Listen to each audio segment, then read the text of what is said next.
लड़कियों की शादी होती है तो घरों का माहौल खुशहाल होता है, लेकिन जब मेरी शादी हुई तो अजीब ही माहौल था। मैं उस वक्त को भूल नहीं सकती जब मैं अपने ससुराल में गई थी। तो ससुराल में मेरे कदम रखने से पहले ही मेरी सास ने मुझे आंखें दिखाना शुरू कर दिया। उसने सब लड़कियों को एक तरफ किया और मेरा हाथ पकड़कर बोली, लड़कियों, अब ये सब भीड़ खत्म करो, मैं दुल्हन को अपने कमरे में ले जा रही हूँ। मैं हैरान हो गई कि दुल्हन को सास के कमरे में तो कभी नहीं ले जाया जाता, उसे तो उसके हमसफर के कमरे में छोड़ा जाता है। फिर मेरी सास ने किसी की नहीं सुनी। उन्होंने मेरा हाथ पकड़ा और मुझे ले जाकर अपने कमरे में छोड़ दिया और उन्होंने फौरन ही दरवाजे को अंदर से कुंडी लगा दी। मुझे बेड पर पटकते हुए बोली, लड़की, बहुत हो गई फालतू की बातें, अब तू मेरी बात सुन और खबरदार जो तूने मेरी बात नहीं मानी। मैं बड़ी सख्त औरत हूँ, आज तक जिसने मेरी बात मानी है वो फायदे में रहा है, वरना तुम्हारे साथ भी वही होगा जो। ये कहते कहते वो खामोश हो गई। मैं हैरान थी कि वो ऐसा क्यों कर रही है। तभी उनके कमरे के दरवाजे पर किसी ने आवाज लगाई। उन्होंने फौरन दरवाजा खोल दिया। सामने मेरा पति खड़ा था। उसने दूल्हे वाले कपड़े पहन रखे थे, तो मैंने फौरन पहचान लिया। माँ, आप प्रिया को यहाँ लेकर क्यों आ गई? मेरे पति ने चिंता से पूछा। मेरी सास ने उसके सर पर हल्का सा मारते हुए कहा, अभी से तुझे पत्नी की फिक्र पड़ गई, अपनी माँ का कोई ख्याल नहीं। अरे, मैं इसे यहाँ लाई हूँ तो किसी मकसद से ही लाई होंगी। बिना वजह मुझे तुम्हारी जिंदगी खराब करने का कोई शौक तो नहीं है। तुम्हारी दुल्हन को यहाँ बैठाकर कुछ समझाना था। ये बात सुनकर मेरे पति ने घृणा से कहा, अच्छा माँ, अगर आपने इसे समझा लिया हो तो इसे मेरे कमरे में भेज दो। आज मेरी शादी का पहला दिन है। आप हैं कि अभी भी वही बातें कर रही हैं? हाँ हाँ, मैंने देख लिया है। इसकी शक्ल देखते ही तेरा तो अंग अंग बदल गया है। अब ये मत भूल कि मैं तेरी माँ हूँ। मैंने तुझे पाल पोस कर बड़ा किया है। खबरदार जो मेरे सामने जुबान चलाई। और हाँ, तुम नहीं जानते कि मैं इसे यहाँ क्यों लाई हूँ, तो तुम खामोशी रहो। जानते हो ना, तुम भी अपने भाइयों की तरह मेरे ही मोहताज हो। जी माँ, जानता हूँ। मेरे पति ने ये सुनते ही सर झुका लिया। मुझे बड़ी हैरत हुई थी कि आखिर मेरी सास के पास मेरे पति की ऐसी क्या कमजोरी है कि एकदम ही उसका गुस्सा झाग की तरह बैठ गया। मैं खामोश हो गई थी। मेरी सास ने मुझे वहां से जाने को कह दिया। मेरे पति ने मेरा हाथ पकड़ा और मुझे अपने कमरे में ले आए। यहाँ आकर उन्होंने मुझे एक ऐसी बात कही जिसे सुनकर तो मैं दंग रह गई कि कोई पति शादी की पहली रात अपनी पत्नी के सामने अपनी माँ के खिलाफ बातें करे और ये कहे कि तुम मेरी माँ से दूर रहना। मेरा पति मुझसे कहने लगा, देखो प्रिया, तुम बहुत खूबसूरत हो और मासूम भी हो, नेक और शरीफ चरित्र की मालिक हो। मैं तुमसे कुछ नहीं छुपाऊंगा। दरअसल हमारे घर में जितने भी लोग हैं वो सब के सब माँ के मोहताज हैं, और इस मोहताजी की वजह क्या है ये भी मैं तुम्हें बता दूंगा। लेकिन अभी जरूरी बात यह है कि तुम मेरी माँ के कहने पर कोई काम नहीं करना, सिवाय उनकी इज्जत करने के। उनकी और कोई बात मानने की जरूरत नहीं है। उन्होंने अपनी हर बहू को काबू कर रखा है। मुझे बहुत खुशी होगी अगर तुम एक आज़ाद जिंदगी गुजारो। मैं ये बातें सुनकर खामोश हो गई थी, क्योंकि मुझे अपने पति की इन बातों का अंदाजा नहीं था। हो सकता है कि वो मुझे आजमा रहा हो कि मैं उनकी माँ के बारे में क्या सोच रखती हूँ। इसलिए मैंने कुछ नहीं कहा। मैंने खामोशी से जी कहकर सर झुका लिया। फिर हम अपनी बातों में मग्न हो गए। अगले दिन एक अजीब किस्सा हुआ। सुबह उठते ही मेरी सास ने हमारे कमरे के दरवाजे की कुंडी बजाना शुरू कर दिया। मैंने कमरे का दरवाजा खोला तो मेरी सास ने मुझसे कहा, बाहर आ जाओ। मेरा पति उस वक्त सो रहा था, वरना वो उठकर मुझे तो कुछ कहता कि मैं माँ के साथ ना जाऊं। लेकिन क्योंकि वो सो रहा था, मजबूरन मुझे अपनी सास के साथ कमरे से बाहर आना पड़ा। वो मुझे देखते हुए पूछने लगी, नींद आ गई थी रात को ठीक से? जी हाँ, आ गई थी। अच्छा, मेरी बात सुनो, मुझे तुम्हें लेकर कहीं जाना है। मेरी सास ने इधर उधर देखते हुए कहा। मैंने हैरानी से पूछा, इतनी सुबह सुबह कहाँ जाना है माँ जी? मुझे अपने पति की बात याद आ रही थी, जिसने मुझे कहा था कि माँ के कहने पर कोई काम मत करना। वो कहने लगी, अरे पगली, मैं तुझे अपना खास जेवर देना चाहती हूँ। ये घर इतना बड़ा नहीं है, छोटा सा घर है। यहाँ जो भी बात होती है सभी को फौरन पता चल जाती है। तुम तो जानती हो, तुम्हारे अलावा 2 बहुएं हैं, मगर तुम सबसे छोटी बहू हो, इसलिए वो जेवर मैं तुम्हें देना चाहती हूँ। अब अगर तुम्हारी मर्जी नहीं है तो तुम यहीं रह जाओ, लेकिन मैं तुम्हें अपना जेवर देना चाहती हूँ। बाद में दूंगी तो बाकी सब औरतें भी इकट्ठी हो जाएंगी, कोई ना कोई चीज़ मुझसे ले लेंगी, कंगन या गहने। फिर तुम्हारे पास पहनने को बचेगा ही क्या। मैं फौरन अपनी सास की बातों में आ गई। दरअसल मुझे जेवर का लालच था। मैंने कहा, क्यों नहीं माँ जी, जेवर ना भी होता तो भी मैं आपके साथ जरूर आती। इस तरह मैं अपनी सास के साथ उसके कमरे तक चली गई। यहाँ आकर मेरी सास ने अलमारी से एक खूबसूरत मखमली रंग की डिबिया निकाली। उसमें बहुत ही खूबसूरत जेवर सजा हुआ था।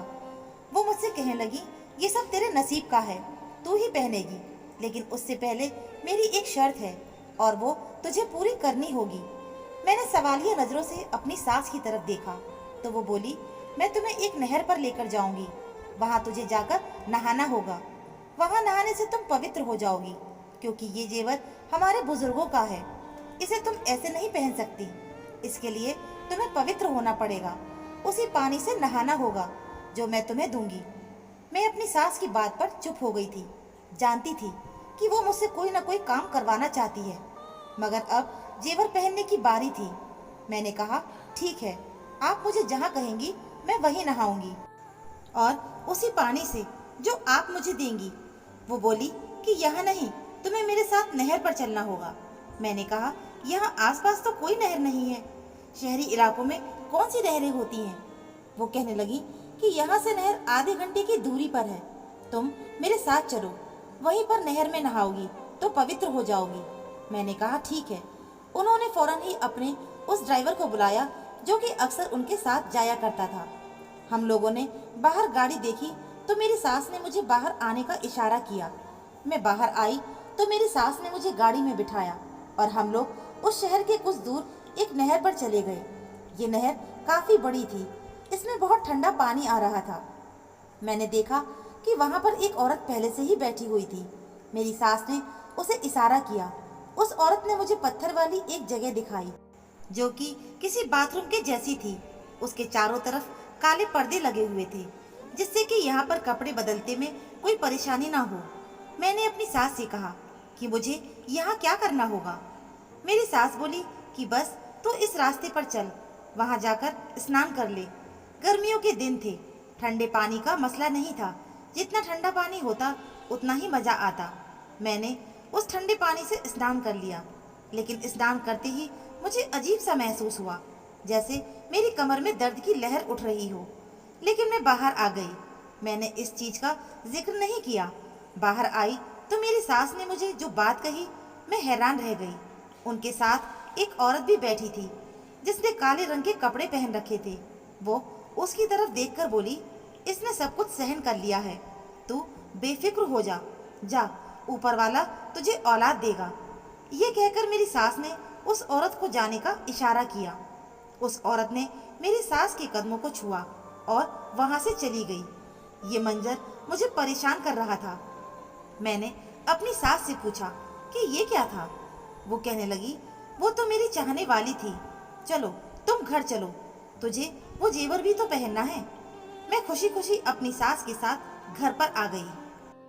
घर आते ही कहने लगी, अभी तुम नाश्ता बना दो, काफी देर हो रही है, ऐसा ना हो कि सबको पता चल जाए कि तुम मेरे साथ गई थी। घर जाकर बाल भी सुखा लेना। मैं अपनी सास से छुप छुपाकर वापस अपने कमरे में आ गई। मैंने अपने बाल नहीं धोए थे, मैं बस ऐसे ही नहाई थी ताकि मेरी सास को यकीन हो जाए कि मैं उस ठंडे पानी में नहाई हूँ। दरअसल मैं शैम्पू करने के बाद बार बार अपना सर नहीं धोती थी, इसलिए मैंने ऐसा ही किया था। वापस घर आकर मैंने पूजा की और फिर मैंने अपने ऊपर वाले को धन्यवाद किया। तभी दरवाजे पर कोई आया। मेरी जेठानी नाश्ता लेकर खड़ी थी, साथ ही वो इधर उधर भी देख रही थी। मुझे देखकर वो बोली, प्रिया, मुझे तुमसे बहुत ज़रूरी बात करनी है, अगर तुम बाहर आ जाओगी तो अच्छा होगा। मैं उसका ये अंदाज देखकर हैरान हो गई। यहाँ तो हर कोई अपनी सियासत खेल रहा था, अब उसे मुझसे क्या खास बात करनी थी, ये मेरी समझ से बाहर था। फिर वो मुझे इशारे से छत पर ले गई। छत पर हम लोग पहुंचे तो उसने छत का दरवाज़ा बंद कर दिया। वो मुझे एक जगह बैठाकर बड़े ही खौफनाक अंदाज में कहने लगी, प्रिया, मैं तुम्हें जो बात बताने जा रही हूँ उसे गौर से सुनना, वरना ऐसा ना हो कि तुम्हारी जिंदगी भी तबाह हो जाए। अरे भाई, ऐसी क्या बात है जो तुम इतनी राजदारी से बात कर रही हो? बताओ दी। मैंने परेशान होकर उससे कहा था। देखो प्रिया, बात यह है कि हमारी सास एक अजीब गरीब औरत है। उनसे बचकर रहना तुम्हारे लिए बहुत ज़रूरी है। तो मुझे वो बात बताओ जिस वजह से मुझे यहाँ लाई हो। इस तरह बातें करने का तो कोई फ़ायदा नहीं है। मैं तुम्हें अपनी कहानी सुनाती हूँ, इसके बाद ही तुम समझ जाओगी कि मेरी सास मुझे क्यों नफरत है। अच्छा ठीक है, आप जल्दी बताओ, मुझे गर्मी लग रही है। अरे इतनी ज़्यादा जल्दी मत करो, ऐसा ना हो कि तुम हकीकत को बिना जाने ही रह जाओ, जो कि तुम्हारी ज़िंदगी को तबाह होने से बचा सकती है। मेरी जेठानी ने इतनी जिज्ञासा डाल दी थी कि अब उसकी बातें सुनने के बगैर मेरे पास कोई रास्ता नहीं था। वो कहने लगी, जब मेरी शादी हुई थी, मैं यहाँ आई तो मुझे इस घर में एक पल भी सुकून नहीं आता था। और इस घर की सबसे बड़ी और सबसे ज़्यादा अजीब बात ये थी कि हमारी सास बहुत ज़्यादा खुफिया किस्म की औरत थी। उन्होंने कभी कोई बात ऐसी नहीं की थी जिससे किसी को भी उनके व्यक्तित्व के बारे में अंदाज़ा हो सके। जब मैं यहाँ आई तो मेरी जेठानी ने मुझे कहा कि अपनी सास से बचकर रहना, मगर मैंने उनकी बात पर ध्यान नहीं दिया। फिर शादी के तीसरे दिन वो मुझसे कहने लगी कि बेटी, तुम अगर एक खास पानी से नहा लो तो तुम पवित्र हो जाओगी, तुम पर कभी कोई बुरा असर नहीं होगा। मैंने अपनी सास की बात सिर्फ इसलिए मानी थी ताकि उनके दिल में मेरे लिए अच्छी जगह बन सके। फिर मैंने ऐसा ही किया। मेरी सास मुझे शहर से कुछ दूर उसी नहर में ले गई। वहाँ जाकर उन्होंने मुझे कहा कि तुम जाकर नहा लो। उस वक्त उनके साथ एक औरत थी। मेरी जेठानी ने मुझे वही सारी बात बताई थी जो मेरे साथ हो चुकी थी। मैं हैरत से चुप होकर रह गई। मैंने कहा, ऐसा क्या तुम्हारे साथ भी हुआ था? हाँ, यही तो हुआ था जिसकी वजह से फिर मेरी औलाद नहीं हुई। और जानती हो कि उसके बाद क्या हुआ? क्या हुआ? मैंने हैरत से पूछा। माँ जी ने हमें कहा कि मेरी बहू की कोई औलाद नहीं है। मेरी शादी को 2 साल गुजर गए थे जब सासू माँ ने ये बात खुल्लम खुल्ला दोहराना शुरू कर दी कि मेरी औलाद नहीं है, इसलिए मुझे इसे छुड़वाकर अपने बेटी की दूसरी शादी करनी होगी ताकि वो बाप बन सके। मैं इस बात से घबरा गई थी। मेरी सास ने मुझसे कहा कि अगर तुम चाहती हो कि तुम इस झंझट से बच जाओ और तुम्हें अपने पति को छोड़ना भी ना पड़े तो तुम्हें मेरी बात माननी होगी। मैंने कहा, वो क्या बात है? मुझे तो खुशी होगी अगर आप मेरा घर बचा लें। वो कहने लगी कि तुम्हें औलाद पैदा करवानी होगी। मैंने कहा, ये कैसे मुमकिन है कि मैं अपने पति की औलाद पैदा करवा दूं? मुमकिन है बेटी, आजकल की जिंदगी में सब कुछ मुमकिन है। अच्छा, तो फिर आप बताइए कि मैं क्या कर सकती हूँ? मैंने अपनी सास के कदमों में पड़ते हुए कहा, जरूरी तो नहीं तेरी अपनी ही औलाद हो तो तेरा पति खुश हो। मैं तुझे बच्चा ला कर दूंगी, मैं पैदा करूंगी ना तेरा बच्चा। मैं अपनी सास की बात सुनकर हैरान हो गई। माँ जी, आपकी उम्र तो 70 साल है, आप कैसे बच्चा पैदा कर सकती हैं? मैंने उनसे हैरत से पूछा था। ये बात तुम मुझ पर छोड़ दो। अगर तुम्हें महीने बाद औलाद चाहिए तो मुझे बताओ, वरना तो तुम जानती हो कि मुझे अपने बेटों से बात करनी आती है। तुम एक बांझ औरत हो। मुझे अपने बेटे के लिए एक ऐसी लड़की चाहिए थी जो उसे औलाद की खुशी दे सके, लेकिन लगता है कि उसे तुमसे ये खुशी नहीं मिलेगी। मेरी सास मुझसे ऐसी बातें करती तो मैं घबरा जाती। फिर जैसा मेरी सास ने मुझसे कहा मैंने वैसा ही किया। मैं वहाँ जाकर नहाई और ये सब मैंने 2 बार कर लिया। दोनों बार मेरी सास के साथ एक औरत मौजूद होती थी। कोई न कोई ऐसी औरत होती जिसे मैंने पहले देखा नहीं होता था। वो मेरी सास से कुछ मंत्र पढ़वाती और खुशी खुशी वापस चली जाती। इस बात से मुझे ये अंदाज़ा हुआ था कि वो मेरी सास ने एक चाल चली थी। शायद उन्होंने मुझे कोई नुकसान पहुंचाया हो, क्योंकि उसके बाद मुझे तो औलाद नसीब हुई ही नहीं। मेरी सास ने ये काम मेरी शादी के 2 हफ्ते के बाद किया था। हालांकि 2 हफ्ते की औरत से कोई भी औलाद की उम्मीद रखता ही नहीं। पुराने समय में जब शादियां होती थी तो उसके 1-2 साल बाद ही बच्चे होते थे, लेकिन हमारी सास को तो ज़रा भी सब्र नहीं हो रहा था। बस फिर क्या था, मैं अपनी सास के हाथों से इसी तरह खिलौना बनती रही। उन्होंने मुझे कहा कि मैं उन्हें 1 लाख रुपए ला कर दूँ, तभी वो मेरे लिए बच्चा पैदा करवा सकेंगी। मैंने कहा, मैं अपने जेवर बेच दूंगी, उसी से मैं 1 लाख रुपए का इंतज़ाम कर सकती हूँ। लेकिन आप ये बताएं कि मेरे पति का क्या होगा? उसे तो पता चल ही जाएगा कि हम किसी और का बच्चा ले आए हैं, तब वो क्या करेगा? मेरी सास ने बड़े ही चालाकी वाले अंदाज में कहा कि अपने बेटे को संभालना मेरा काम है, तुम बस अपने बारे में बताओ। अगर तुम्हें बच्चा चाहिए तो ठीक है, वरना मैं भी क्या कर सकती हूँ। औलाद नहीं होगी तो तुम्हारा पति तुमसे तलाक लेकर तुम्हें घर से निकाल देगा। मुझे ये सुनकर बहुत अजीब लगा था। सच पूछो तो मैं ही डर गई थी। इसके बाद मेरी सास ने मुझे ऐसा ही कहना शुरू कर दिया। वो तकरीबन हर महीने मुझसे 10 से 15 हज़ार रुपये लेती, जो मैं अपनी माँ से लेकर आती थी। मैं अपनी माँ को भी ये नहीं बता सकती थी कि मेरी सास मुझे क्या क्या कह रही है, लेकिन मुझे उनकी हर बात, हर इच्छा को पूरा करना था। तभी तो मुझे औलाद की खुशी मिलती, क्योंकि मेरी सास ने मुझे कहा था कि मैं सारी जिंदगी माँ नहीं बन सकती, सारी जिंदगी मैं बांझ रहूंगी। इसलिए मुझे जल्द से जल्द औलाद के लिए कोशिश शुरू करनी चाहिए। मैं हैरान थी कि मेरा पति इस बात पर बोला क्यों नहीं। मैं अपने बच्चे के लिए इंतजार तो नहीं कर सकती थी, लेकिन मेरे पति को कोई मजबूरी नहीं थी। वो चाहता तो मुझे छोड़कर दूसरी शादी भी कर सकता था। लेकिन हैरत मुझे उस वक्त हुई जब मेरा पति मुझसे कहने लगा कि मुझे माफ कर दो, मैं तुम्हें वो खुशी नहीं दे सका, लेकिन माँ हमारे लिए एक बच्चा तलाश करेगी जो कि हमारा ही होगा और हम उसे पालेंगे। तुम जानती हो, ये जो बच्चा है वो हमारा नहीं है, ये मेरी माँ ने ही मुझे पैदा करवा के दिया था। हमने 1 हफ्ता इंतजार किया, फिर लेकिन उसके बाद मैं कभी माँ नहीं बन सकी। फिर मुझे एक बात पर बहुत ज़्यादा शक हुआ कि हमारी सास जो हर औरत के साथ ऐसा काम करती थी, उसका कोई ना कोई मकसद तो होगा ही। उन्होंने हमारी बड़ी भाभी के साथ भी ऐसा ही किया था। वो भी हमारी सास के बारे में ऐसा बताती हैं कि वो उनको एक नहर पर लेकर गई थी, जहाँ पर उन्होंने भी एक औरत को देखा था। फिर मेरी जेठानी भी कभी उम्मीद से नहीं हुई, यहाँ तक कि उनको भी मेरी सास ने 2 लाख रुपए लेकर बच्चा बाहर से पैदा करवा कर दिया। लेकिन इस सब की वजह क्या है, ये तो मैं भी नहीं जानती। बस मैं तुमसे ये कहने आई थी, कम से कम हम दोनों ने जो स्नान किया है, हमें उसका कोई फायदा नहीं, उल्टा नुकसान ही हुआ है। इसलिए मैं तुमसे ये कह रही हूँ। बल्कि अब क्या फायदा, तुम तो शायद माँ जी के साथ स्नान करने उस नहर पर चली गई थी। अब इस चीज़ से कोई फर्क नहीं पड़ता। अब मैं तुमसे क्या कहूँ, बस अब तो वही होगा जो कि तुम्हारे साथ होना तय हो चुका था। मैं खामोश हो गई थी। मुझे समझ नहीं आ रहा था कि मैं क्या करूँ। बस मैं यही सोच रही थी कि मेरी सास का उस नहर पर ले जाकर स्नान कराने का मकसद क्या है। 2-3 दिन गुजरे थे। मेरे पेट में बहुत तेज दर्द रहने लगा, उल्टी सी आती और लगता कि सारी तबीयत बोझल है।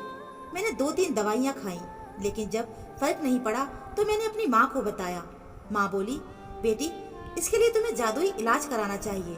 मैं तुम्हें एक बाबा के पास लेकर जाऊंगी, वो तुम्हारा इलाज कर देंगे और उससे तुम ठीक हो जाओगी। मैंने माँ से कहा, आप पहले उन बाबा से पूछ लो, फिर मैं उनके पास चलूंगी। उन्होंने जो मुझे बताया मुझे सुनकर हैरान कर दिया। वो बाबा कहने लगे कि बेटी तुम पर तो काले जादू का असर है, इसीलिए तो तुम ऐसी हो गई हो। मैंने उनसे कहा, आप कहना क्या चाहते हैं? वो कहने लगे, काले जादू से तुम्हारे बच्चे पैदा करने की क्षमता को खत्म करने की कोशिश की गई है और तुम्हारी ये बीमारी कहीं से आई है। ये बीमारी तुमको नहीं थी, जरूर ये तुम्हें किसी और की बीमारी दी गई है। ऐसा तो सिर्फ काले जादू से ही होता है। मैंने उन बाबा को हर वो बात बता दी जो मेरे दिमाग में थी। ये सुनकर वो बड़े हैरान हुए। कहने लगे, लगता है कि वो औरत ये सब दौलत के लिए कर रही है। इलाज करने का ये एक मशहूर तरीका है, ये सिर्फ काले जादू में इस्तेमाल होता है। एक आदमी की बीमारी को किसी सेहतमंद इंसान पर स्थानांतरित कर देते हैं, फिर वो पहले वाला आदमी बीमार नहीं रहता और जिस पर बीमारी स्थानांतरित की जाती है वो बीमार हो जाता है। वो तुमसे पैसे लेकर दूसरी बांझ औरतों का इलाज करती है और उनकी बीमारी तुम पर छोड़ देती है। वो उनसे अलग पैसे लेती है और तुम लोगों से बच्चा पैदा करने के अलग पैसे लेती है। उधर उन औरतों को ये कहती होगी कि मैं तुम्हारे लिए तुम्हारी बीमारी को खत्म कर रही हूँ, इसलिए अपना पहला बच्चा मुझे दे देना। और फिर अपने बेटों की पत्नियों से ये कहती है कि तुम बांझ हो, औलाद पैदा नहीं कर सकती। ऐसी माँ का कोई क्या करे जो अपनी ही औलाद से झूठ बोलती हो।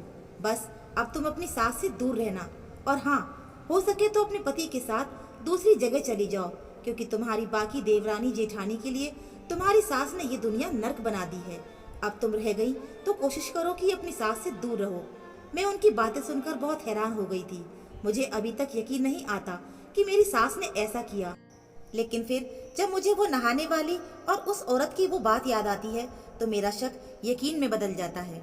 तो दोस्तों, उम्मीद है मुझे आपको ये कहानी ज़रूर पसंद आई होगी। कहानी पसंद आई है तो प्लीज़ वीडियो को लाइक, शेयर और चैनल को सब्सक्राइब ज़रूर करें। मिलते हैं फिर एक नई कहानी के साथ। कहानी सुनने के लिए आपका बहुत बहुत धन्यवाद।